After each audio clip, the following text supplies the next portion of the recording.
Hello everyone, welcome to Homemaking Radio.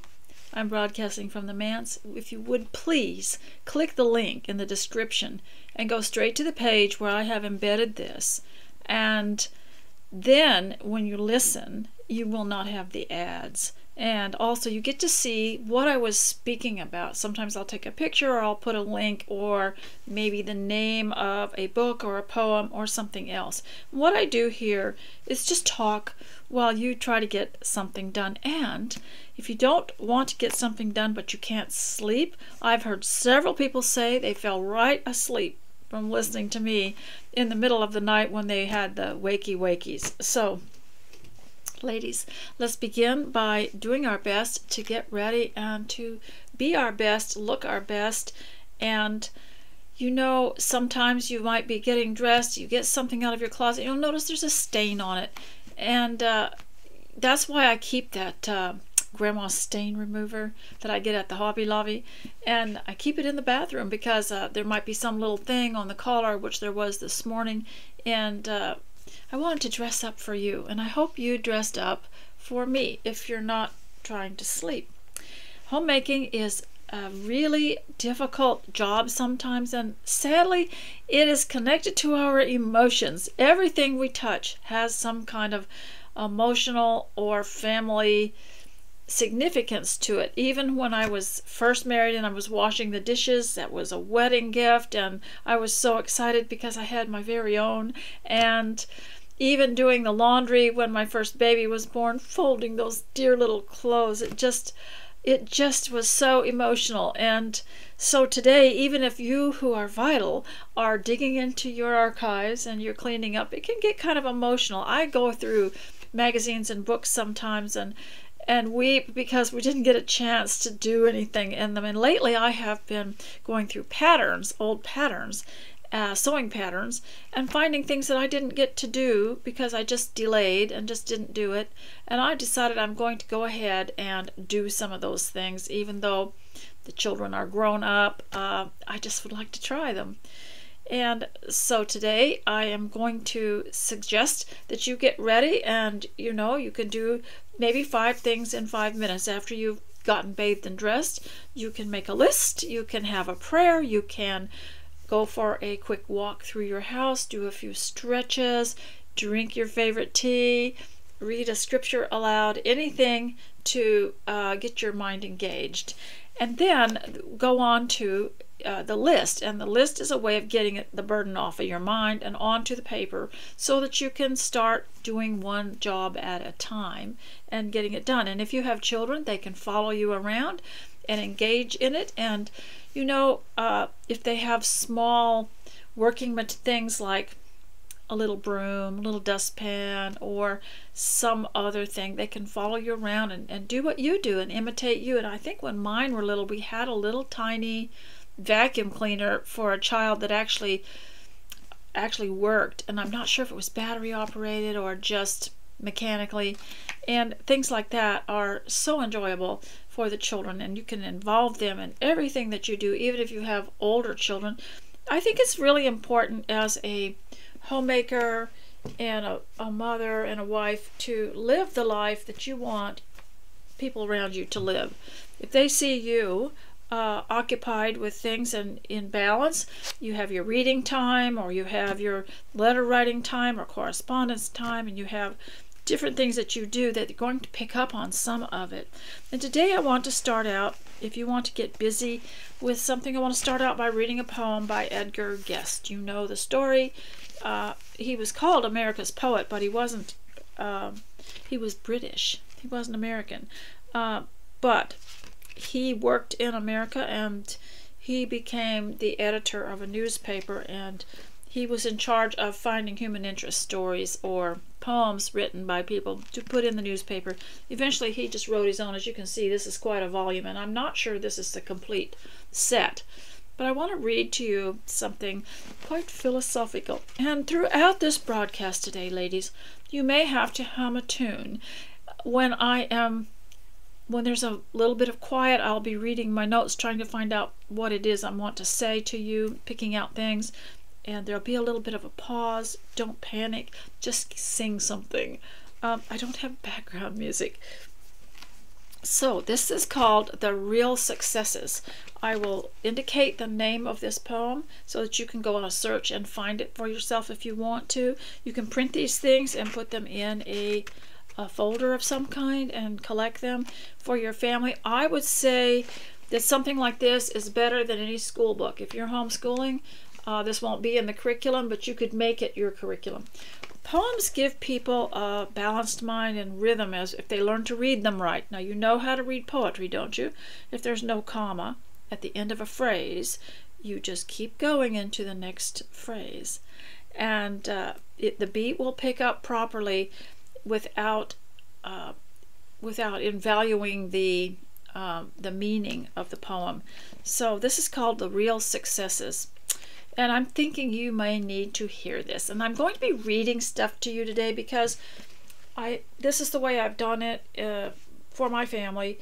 And this is I'm making this for my descendants. You know, have you ever heard of the seventh generation? You know, you can buy this laundry detergent and dishwashing stuff, and it's called the seventh generation. In my opinion, it has just as much of the chemicals in it as ordinary stuff, but I was curious about that word seventh generation and why they called it seventh generation. It's supposed to be good for the environment, and in some places the seventh generation was something that people considered before they made decisions that would impact the future generations, like whether they or not they wanted to build something on some land, or they wanted to plow something or dig a hole or something. Would have to carefully consider all this. And also, we are all concerned about the future generations of our own, of our descendants, and they are going to look back at us, they're going to research us, they're going to find us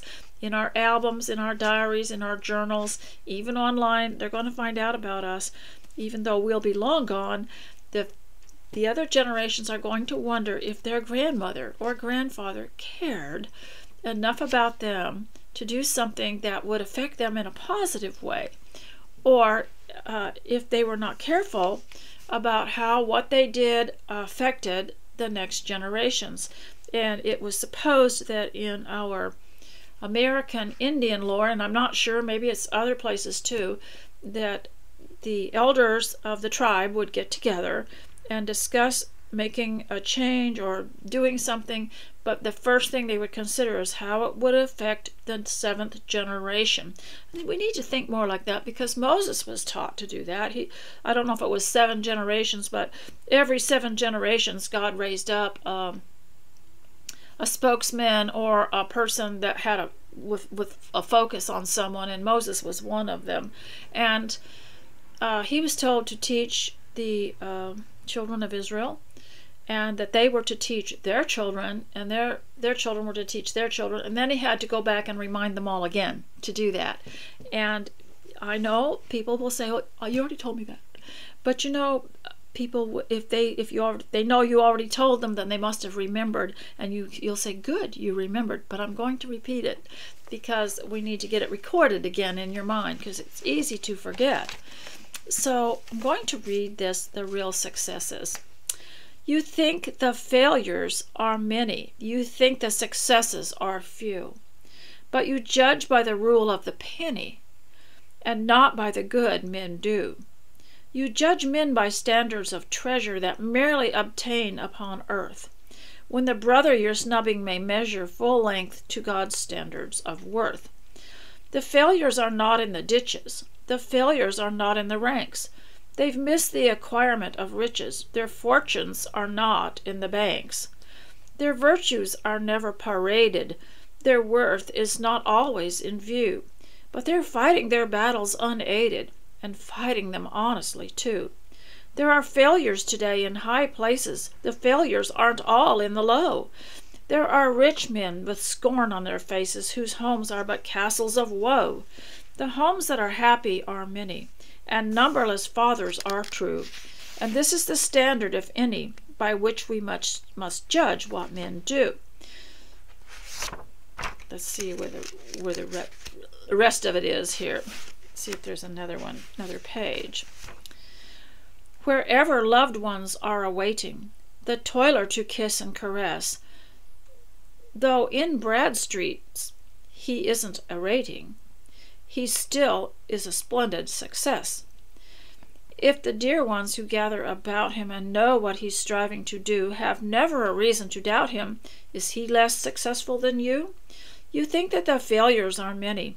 You judge by men's profits in gold. You judge by the rule of the penny. Is this true success that isn't told?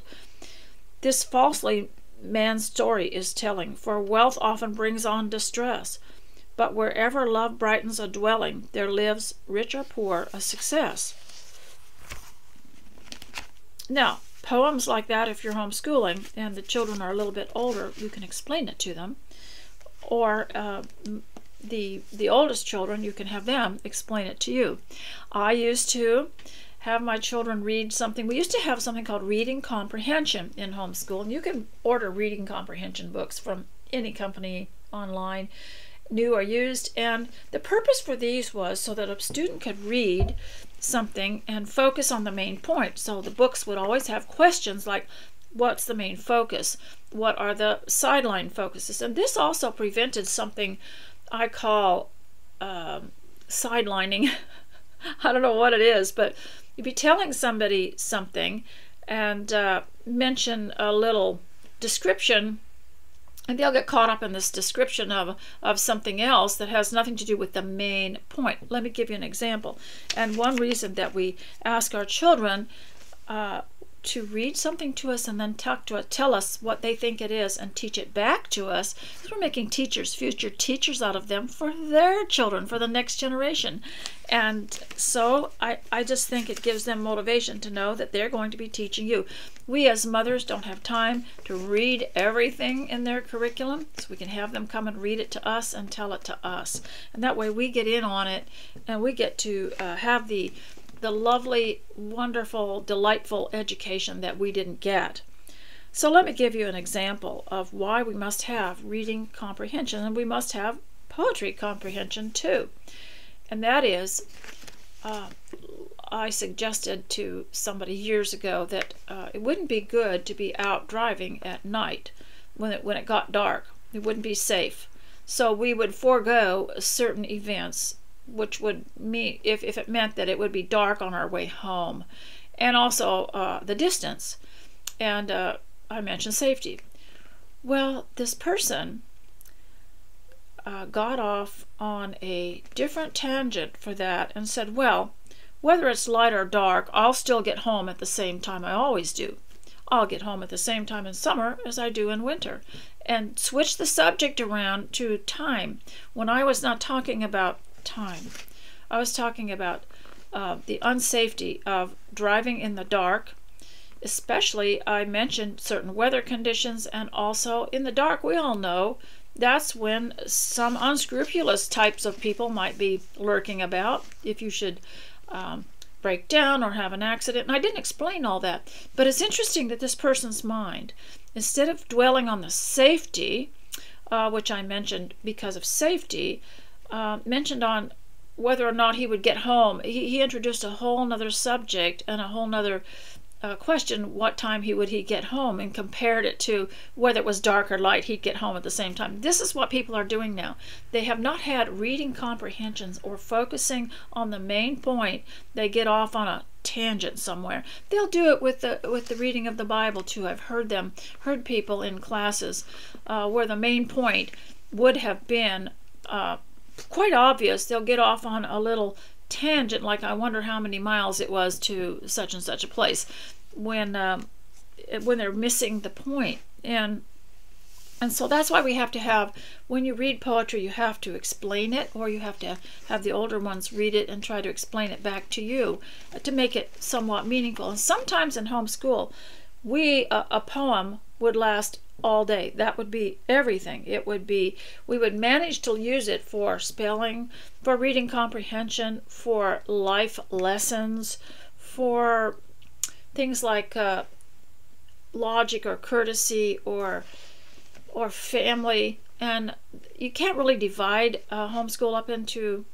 into sections and subjects because one subject can involve many different things.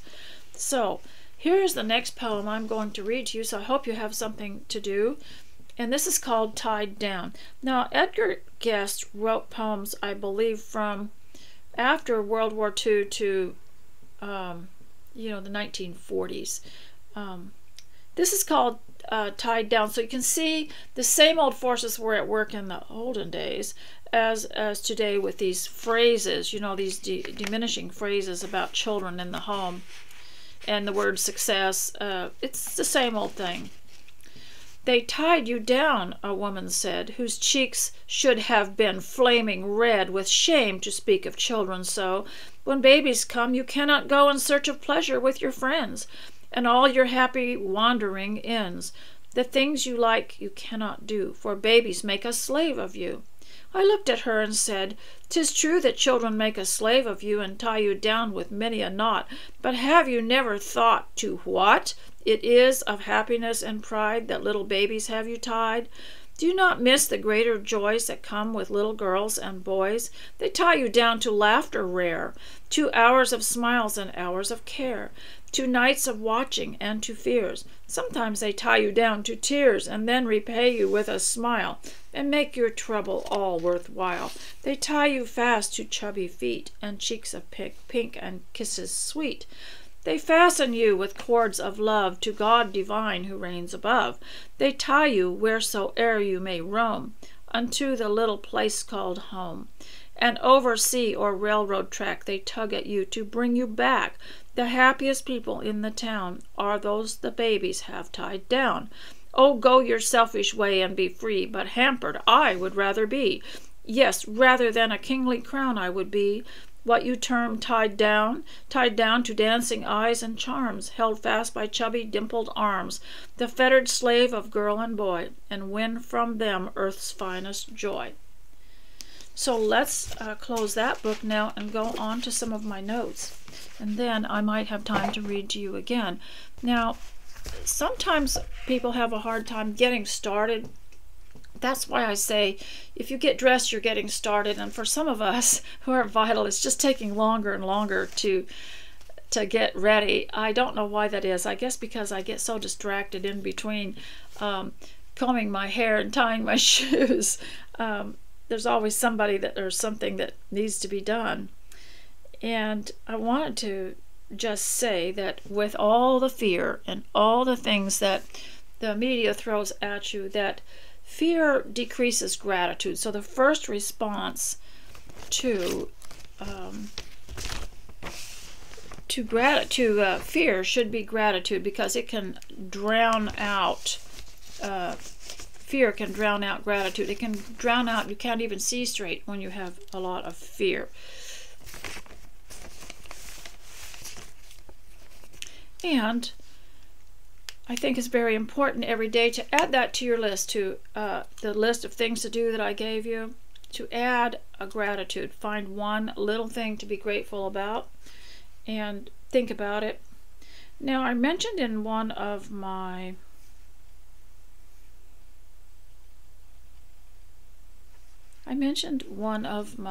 grandsons had been here, and he's an old soul.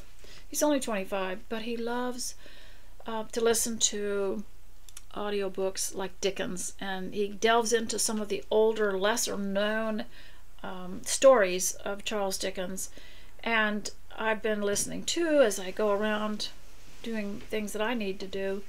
And there was one character named Mrs. Jellyby, and she was supposed to be, she was in Our Mutual Friend, but they didn't put her in the movie series.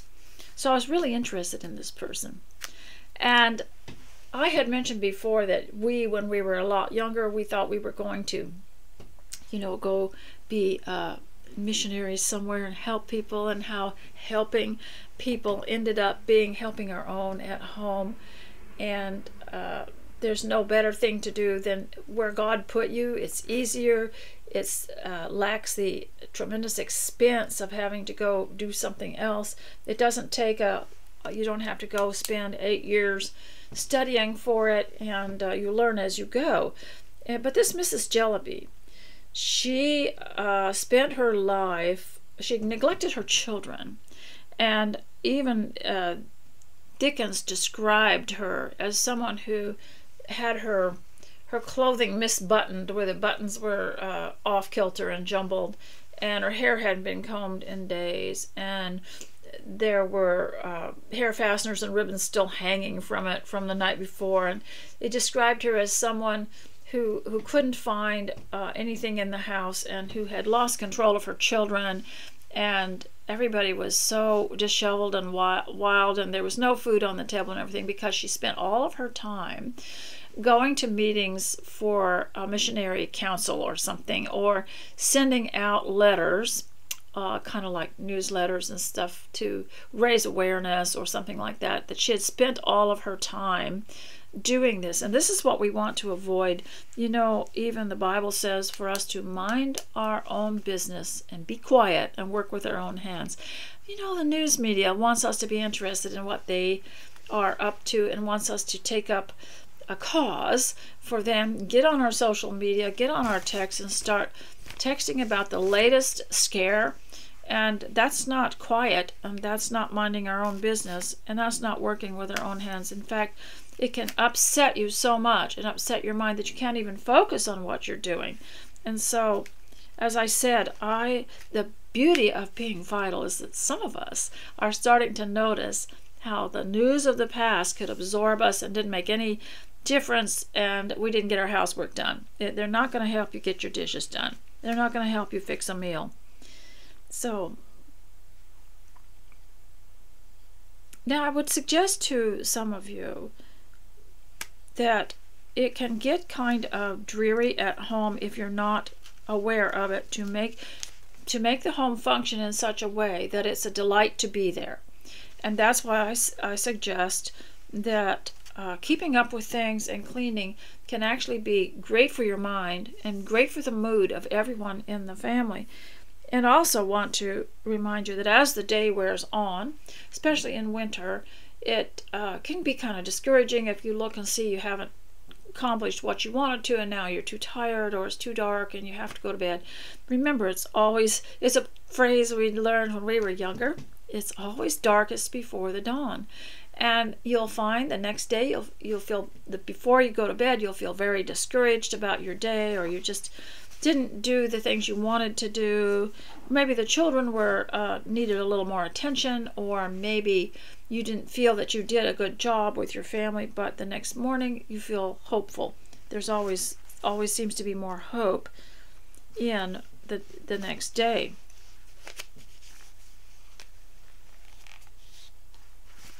So this is one of the moments where you're going to have to hum or sing a song, because I'm going to find my notes. Now I was going to play the game of Let's Remember When. And one of the things that I wanted us to remember was when we had, well, first I'll read this little thing from the book Ceremonials of Common Days. And the chapter in here is called Hotel Stationery. So you know what I want you to remember was hotel stationery. Do you remember the first time you ever stayed in a hotel and there was some stationery in there? Well, she says here, I like hotels. I like their stationery. Hotel stationery has always the manner of one who is trying to win your approval. I enjoy the enthusiasm of it, the ready confidence that shares with any traveler the little intimacies of information that only children entrust to you on first acquaintance. What its name is, how tall it is, how many rooms it has, how many other hotels there are in the family, and what their names are, to whom it belongs, how very important it is going to be when it grows up and acquires many additions. Sometimes it makes this pathetic little appeal that it is irresistibly under new management. It is if the hotel clerk suspects you of having many friends who will want to be having long letters from you. When you think of it, you do have a great many friends who might want a letter. Combined with this spiritual impetus for letter writing, there is the necessary mechanical inspiration. They have ink, pens, blotters, mailbox, and so forth. The ceremonial of hotel stationery is to write at least one letter and to begin another, which I purpose to finish at some future date. Sometime I mean to make mention in my prayers of hotel stationery. Now, I don't think you can get that anymore, but I had a little fun and I created my own. Let me see if I can find it here. My own stationery, because of course at the manse we have guests, which are our descendants, and I decided to leave some note paper in their rooms. And this is a notes from the ocean room, and have a little bit of an illustration of some ocean water there, and thoughts from the manse. And there's a little pen and paper, and then I have bread and butter notes from the valley. And that's because we live in the Willamette Valley. Thought that might be fun. And lines from the garden room. And I left them in their rooms. I thought, well, maybe they would want to write just like in a hotel. But they wrote notes to me on them and put them in the little review can. And I got to read some of them. It's too far away. I don't want to get up and go get it now. But some of them were rather cute.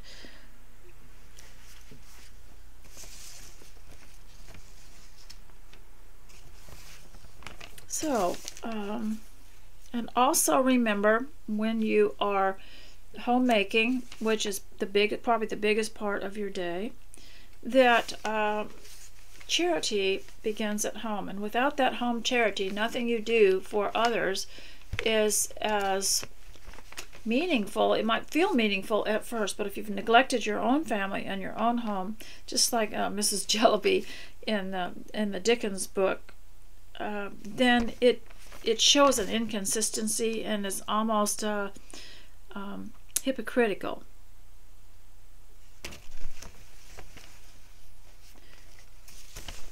All right, it's time to read something else here.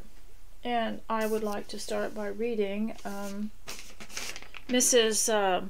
Linda S. Lichter's book, The Simple Social Graces. Now, you can give these as gifts, or you can tell someone to read it, but they won't understand. It's like a textbook. And later on I will tell you that if I were your teacher and I had a workbook for you, what I would put in it and what I would have you do. And you can make worksheets and workbooks out of things like this. Do you remember when we would write workbooks, for the little children for the younger children in our family, write a little workbook for them with fill in the blanks and other things in it for them. We used to do that. You should write your own workbook. And if you're getting where you want something, a bit of a change, you might get some kind of workbook that has character studies or something you want to improve of yourself in. People always like to have something that's real personal to fill in. And so I would suggest, if you get something like this, to read aloud first to capture the meaning of it. And the name of this chapter is about, I don't know what the name of it is, The Benevolence of Manners. This is the manners section. And I want to read about the Victorians, because they were an interesting society. They were good and bad people too. They were always the ones that were trying to break it down, just like they were always the cynical ones, and they were always the ones that mocked their own generation, mocked the morality, mocked it all. It's the same always. And so I want to read a little section out of this, and it describes the Victorians in general. Now, I'm not saying they were all the same. The Victorians were proud, not ashamed, of being refined. I have emphasized this sometimes when in the home, that we can get together and we start talking very casually, so people think that they can start being so casual that they start talking about bodily functions, bathroom talk, also talk about how bad things are, how bad the world is, and become very negative, hasty, sharp replies, contradicting, things like that. To me, it's just as, they may not ever swear, and they may not ever gossip, but still, their conversation is not edifying or tasteful. And I think that's what seasoned with salt means, tasteful. You make it appetizing, but not for the mind to go down, descend downhill into thoughts that are not edifying. And edifying means to build up and to improve the mind. And that's one thing we want to do, is be edifying in our conversation. So I want to read something about the Victorians that this woman observed. And she has a great resource in the back of, it's almost a whole chapter of resources that she got to write these chapters. And so it's very well documented, as they say. The Victorians were proud, not ashamed of being refined. Well, today, don't you feel a little awkward if you're dressed well and you say hello, polite, and please, and thank you, and somebody, you feel like shrinking back because they're uncomfortable with you being polite. They were proud, not ashamed of being refined. Now, being refined means, if you study the word refined and find out how gold is refined and how it's heated and the dark, ugly, dirty parts rise to the top, they are taken off. And it's the same thing as when you refine something, you make it so that the gritty parts are gone. To us, the blood and guts of savagery may be real, but so are the deadly diseases we try to cure. You don't have to be a pinky crooking tea drinker to see why we need a little less reality and a little more refinement for both civility and survival. The little courtesies that Ralph Waldo Emerson called minor morals were anything but minor. The power of manners is insistent, he wrote. It is the beginning of civility to make us, endurable to each other, Life is more tolerable, and refinement is all through the New Testament. You know, I told you all these lists. The fruit of the Spirit, love, joy, and peace. Making things like Philippians 4:8, thinking about things that are good, true, and lovely. And also the other things like add to your faith virtue, and how pain and things that are uncomfortable produce endurance, and endurance produce character. And the power of manners is insistent, he wrote, to make us endurable to each other. Now, endurable, comes from the word durable, but I also think it makes life more tolerable. To get people out of the quadrupled state, to get them washed, clothed, and set up on end. And that was a saying of the times, to set somebody up on end. The back to nature Woodstock generation retreated big time on this score. In retrospect, the mud that covered the farm that weekend looks metaphorically appropriate. Good manners are made up of little things that, taken separately, seem very insignificant, but put together make up a very large whole. So you can, a whole piece. So you can learn manners, but it's the little tiny considerations, like not being too nosy or inquisitive about someone's life or their manners or their interests, being polite and waiting and kind of stepping back a little bit rather than imposing. And you can read some things in Helen Endelin's book Fascinating Womanhood had a section on refinement, and I would really suggest you, I know even if you don't agree with what she wrote about marriage, she did have some good character building chapters in that book Fascinating Womanhood, and one of them was on refinement. And she suggested things like, a refined person doesn't laugh or mock someone who is refined if they're dressed a little bit if they're being more careful about the way they are dressed, or maybe they enjoy their afternoon cup of tea. And how many of you have, who are vital, have been made fun of because you maybe are indulging in something like that, or you've got a book to read, or you maybe take a nap every day, or a rest in your chair every day, or maybe you've gone for a walk and somebody says, why do you people always want to be reading? Why do you always want a cup of tea? Don't you ever go anywhere? Don't you ever do anything? And it's just this constant mockery of your life. Now, this is from the book The Do's and Don'ts of Yesterday by Eric Sloane. I am not sure which era this covers. Apparently, it was the 1940s that he is writing about. I don't know, but here it is. And it says,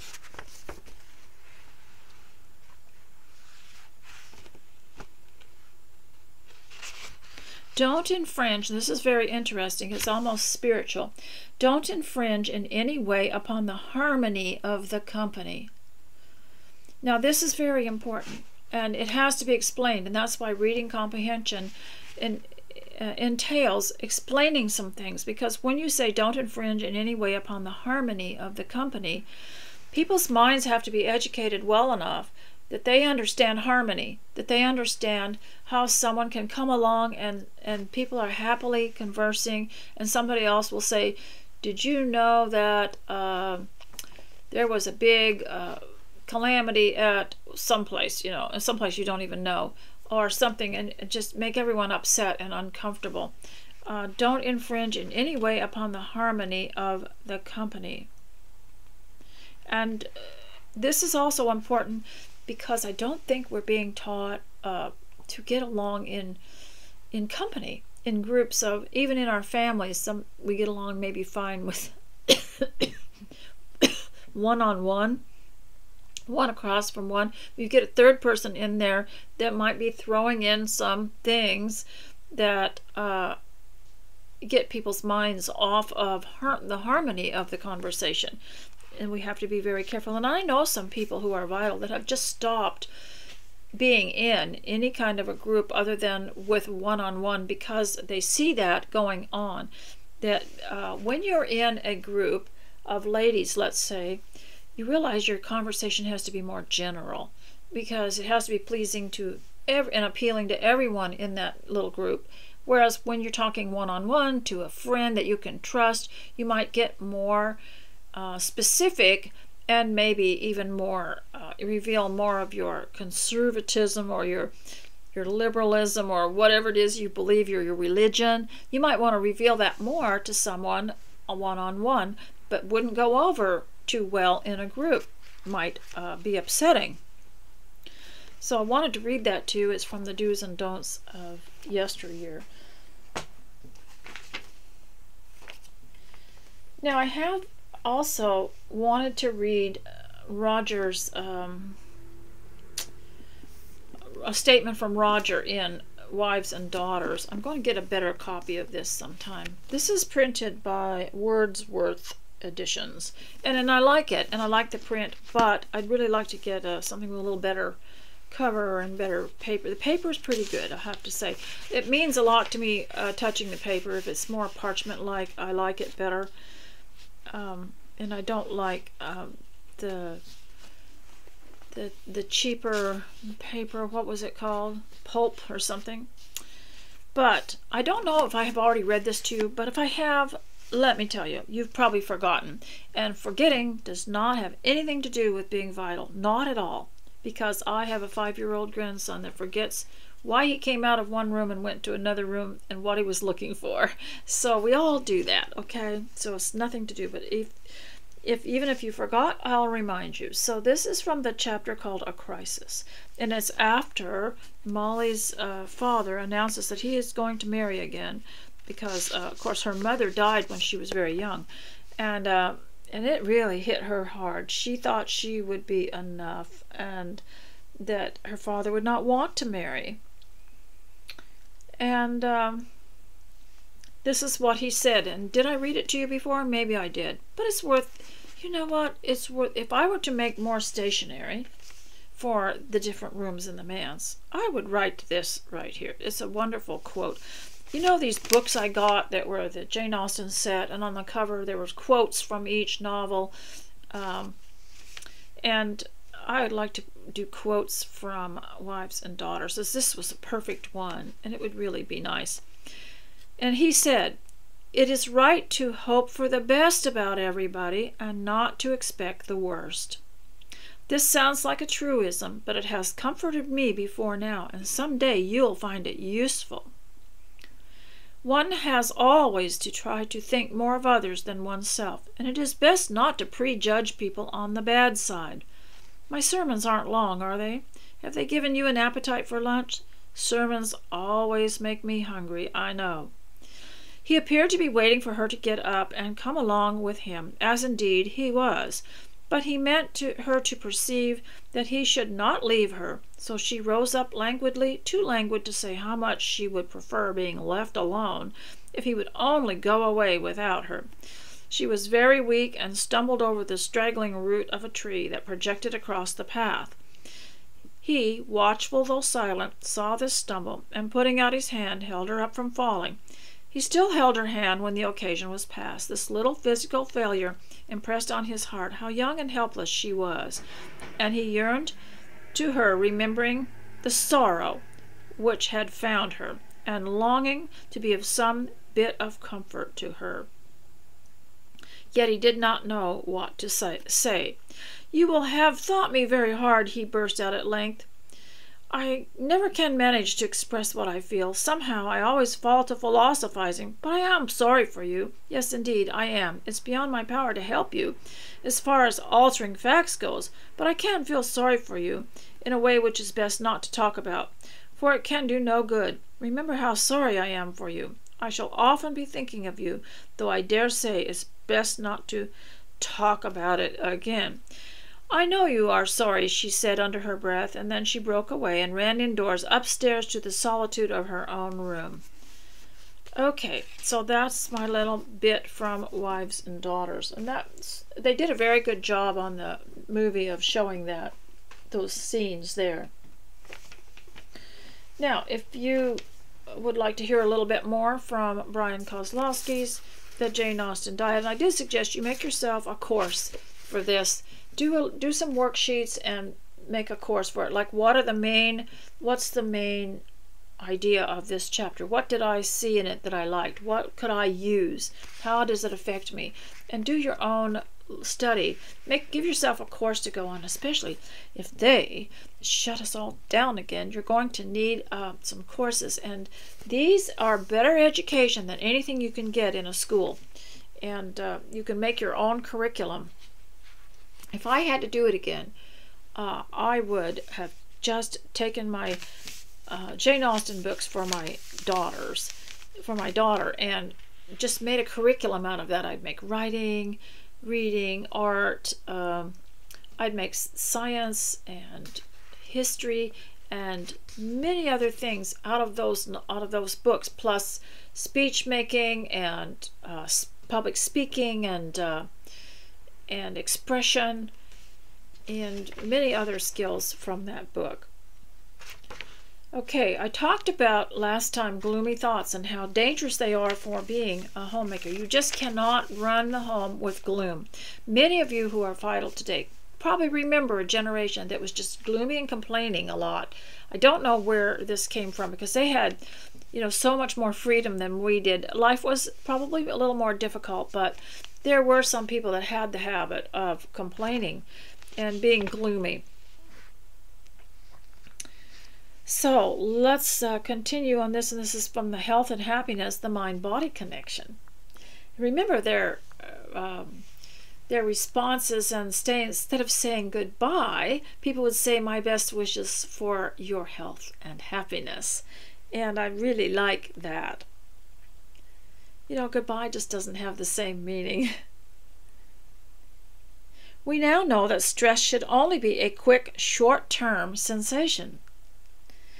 That's why they say, I think it was one of the online YouTube doctors that teach health, Dr. Berg, I think it was, he had one on lemon balm tea.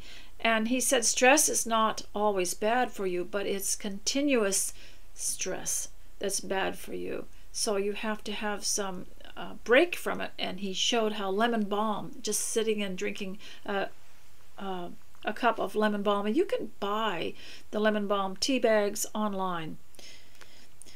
We now know that stress should only be a quick, short-term sensation. If you've got too much stress and it's been with you all day and you can't breathe, go online and search for exercises to help relieve upper back tension or stress or breathing or chest pain or anything that you've got.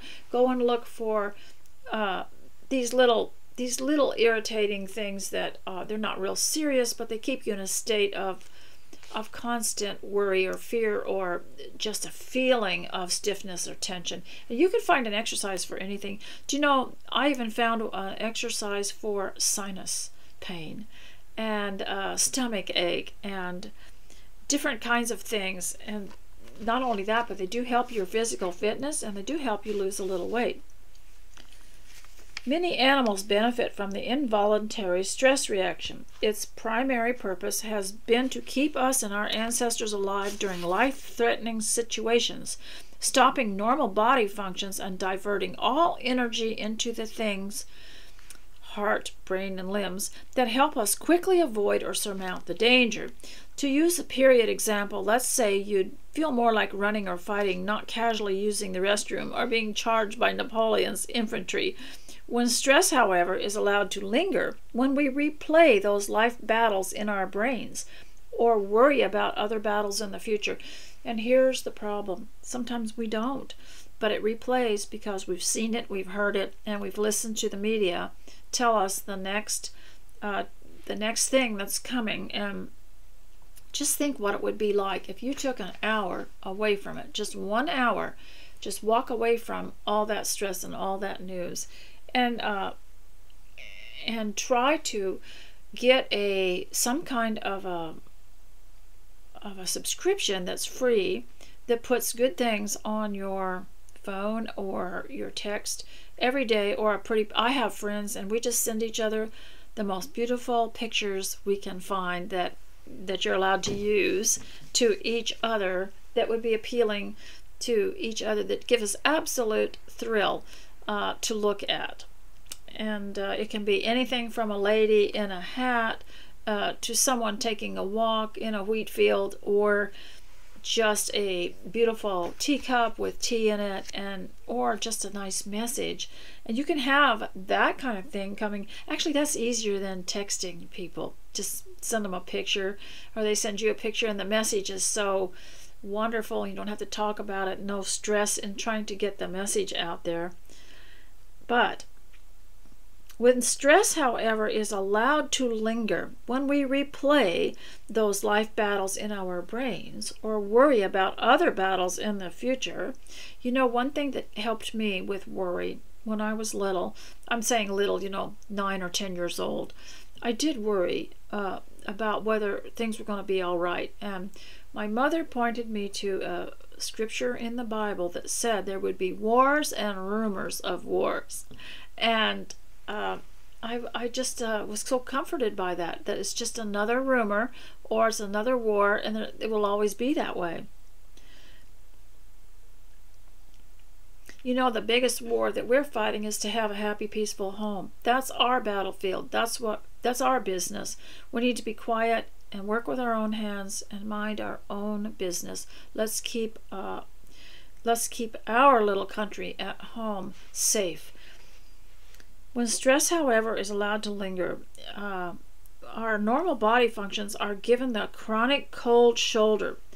Crucial biological processes like healing, cell growth, proper digestion, metabolism, and weight management are all put on a minimal priority mode when stress is activated. Austen was very wary of this long-term stress. Her healthiest characters are always trying to limit the time frame of their stress response, to be only vexed for a moment, not for days or weeks. A stressful thought might be involuntary, says Eleanor, but I will not encourage it. And I guess we encourage stress by repeating it, or by listening to someone else repeat it. Left in romantic limbo by Mr. Bingley in Pride and Prejudice, Jane Bennet has every right to be chronically stressed, but her good sense soon prevails. You might want to study her in the book Sense and Sensibility, or if you could watch the 1990s movie series Sense and Sensibility, you might see in her the character that they portray is pretty good. She's just she's dignified, and she thinks enough of herself and her worth to rise above any kind of step. If Mr. Bingley doesn't want to see her, she'll just go do something else, and she'll learn to accept it, and it turns out well. So the real injurious nature of stress is how much it weakens our immune system, and I did explain that to you last time. Now, I have a book here that I always liked, and I used it when I was a teenager. It was published, let me see what year it was, the first year that it was published. It was published in 1967 when I was 16 years old. It was called The Christian Charm Course by Emily Hunter. And it had a lot of things in here about taking care of yourself. What to wear to a picnic, what to wear to church, what to wear to different things, how to sit, how to sit in a ladylike fashion. And a lot of smart ladies would take it and make a course out of it, so you could come to their house or to a meeting house, church building, and learn how to fix your hair and be at your best and be confident. It even had a little section here on speaking clearly, on what to say, not what to say, and how not to be rude. And there was even something here on nutrition, Bible reading, and also your attitude and facial expressions. And so I want to read a poem out of here. It's called Facial Beauty from Within, and it always gave the spiritual aspect of everything. Like if it taught you how to walk gracefully, it would talk to you about all the scriptures that suggested that you have to walk in the light of God's teachings and the spiritual aspect of everything. And they had sections on, staying away from entertainment that is not lovely, and staying away from things, or just not walking with a bad crowd, being home at night, and I really think that applies to all of us. We want our young people home in the evenings, and we had many happy evenings when I was growing up, and when my children were growing up. We knew how to spend the evening.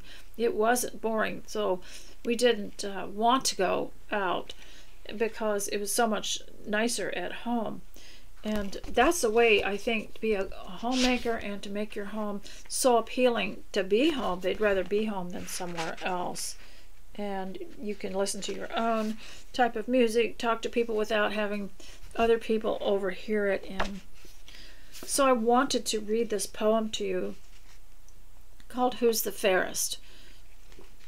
Mirror, mirror on the wall, who's the fairest of them all? Not the girl with hateful heart, poisoned tongue like stinging dart. We all know people like that, don't you? They say something that's just so cutting that it can stick in you for days. Fairest she who sheds forth love, gentle thoughts from God above. Beauty blossoms in the face when the heart is filled with grace. Mirror, mirror on the wall, who's the fairest of them all? Not the girl with sullen eye, pouting lips that fret, defy. Fairest she whose moods are bright, happy rainbows of delight. Faces wreathed in joy declare God's own beauty dwelling there. Mirror, mirror on the wall, who's the fairest of them all? Not the unchaste brazen maid, flaunting, flippant, unafraid. Fairest she whose heart is pure, manner modest, glance demure. Virtue crowns this girl a queen, for her life shines true and clean. Mirror, mirror, tell me who can my countenance renew? Jesus Christ, God's righteous Son, altogether lovely one. Fairest of 10,000, yes, he can give you loveliness.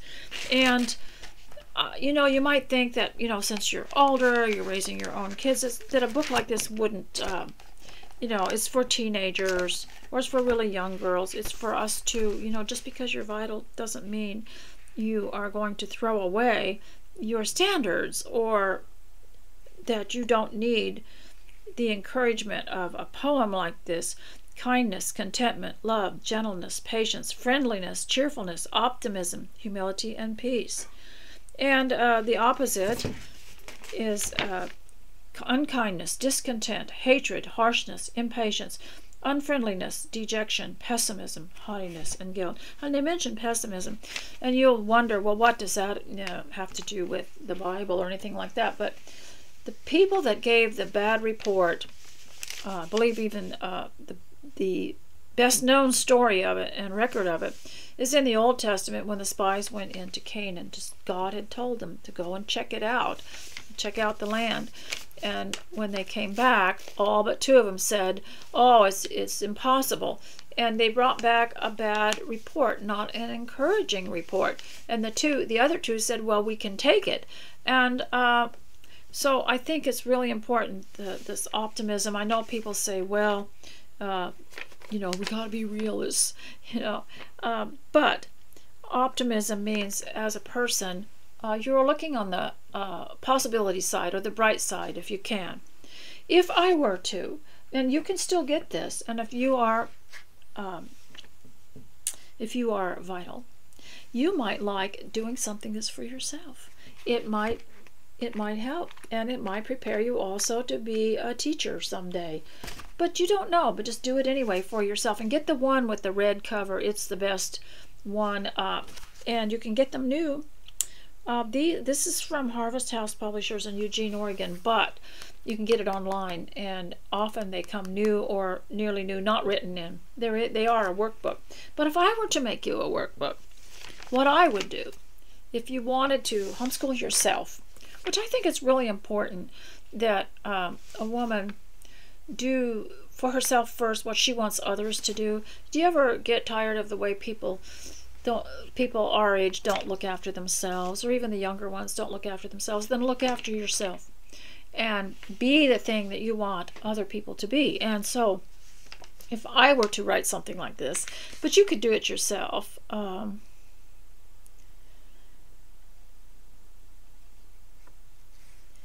I would do manners. I'd do a section on manners, and this is pretty much what it's like, but I would include art, literature, and music, and maybe historical things about those things. Not many of us are familiar with old literature, but you could create your own. So art, literature, music. I would include a chapter on homemaking, feminine dress, tea time, letter writing, and manners. And it would be just encouraging the quiet life and minding our own business, not rushing, and working with our own hands. And I would do all of these things from a natural perspective. If I did anything that was historical, it would be from, or scientific, would be from the natural perspective, or health. And I would put something in there about health, because the scriptures does teach a lot about having good health, and how it's connected, like the mind-body connection. Good health is connected to our attitudes. And so that's what I would do. I would have a workbook with all those things in it, but you'd have to do a lot of work yourself. It wouldn't have an answer key. You'd have to go find the answers yourself.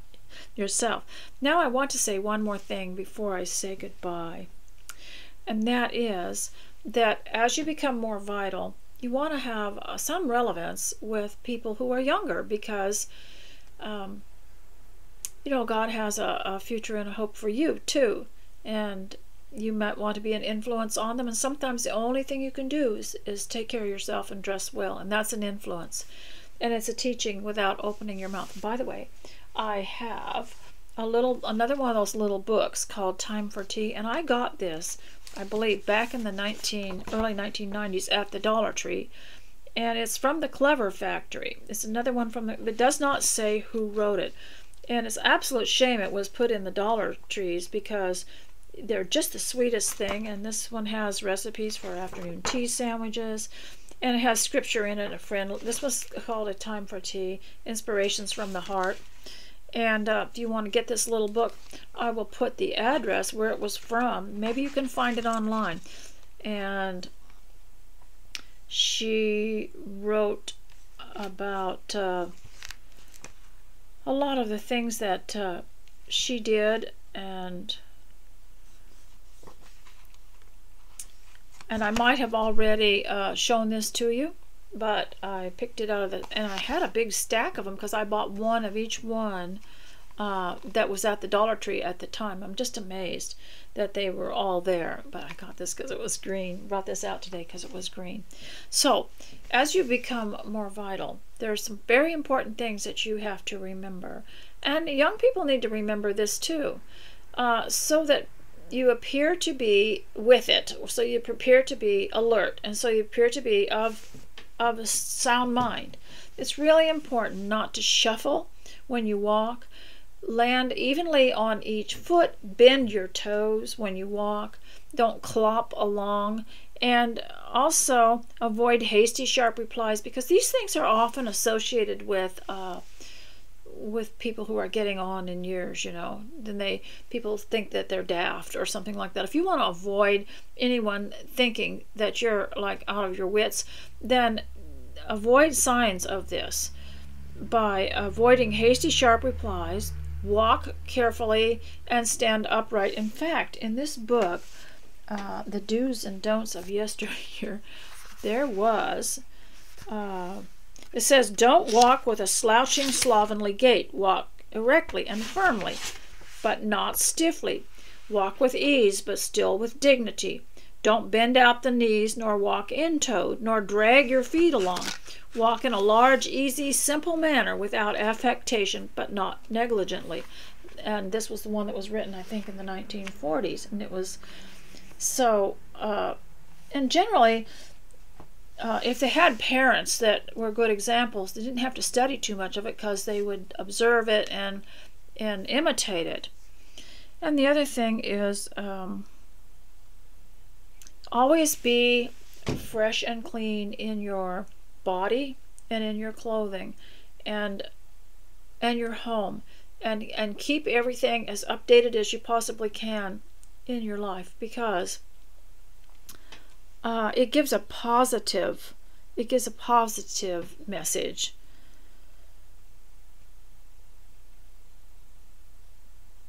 So a positive influence. And that's what I'm trying to do here, is be a positive influence and not a negative one, and give you some motivation for your home and to make it lovely. And I found that when I'm looking at everything, and I'm really bad about messing everything up, trying to neaten it up, you know.